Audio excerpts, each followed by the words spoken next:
A sweet grandmother telephoned St. Joseph's Hospital. She timidly asked, "Is it possible to speak to someone who can tell me how a patient is doing?" I'll be glad to help, dear. What's the name and room number of the patient? "Norma Findlay, room 302, she replied. Let me put you on hold while I check with the nurses' station for that room.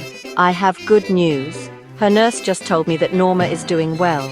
Her blood pressure is fine, her blood test just came back normal, and her physician Dr. Cohen has scheduled her to be discharged tomorrow. "Thank you. That's wonderful. I was so worried." "God bless you for the good news," the grandmother said, her voice filled with relief. You're more than welcome. Is Norma your daughter? "No, I'm Norma Findlay in room 302, and no one tells me anything." "Thanks again," she replied, with a touch of humour. Gentlemen, I have been riding your trains daily for the last 2 years, and the service on your line seems to be getting worse every day. I'm tired of standing in the aisle all the time on a 10-mile trip.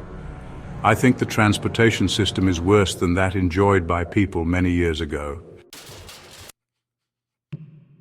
"Dear Mr. Finnegan, we received your letter with reference to the shortcomings of our service and believe you are somewhat confused in your history.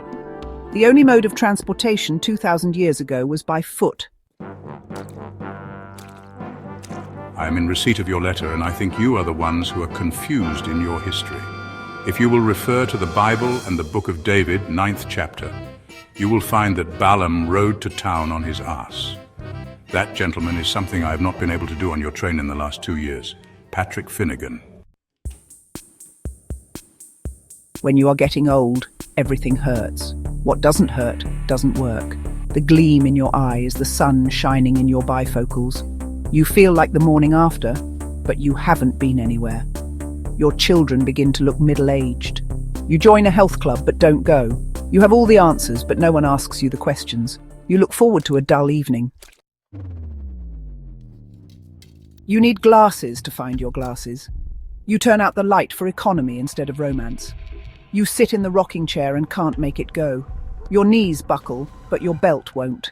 Your back goes out more than you do. Your house is too big and your medicine cupboard is not big enough. You sink your teeth into a steak and they stay there. Your birthday collapses from the weight of the candles.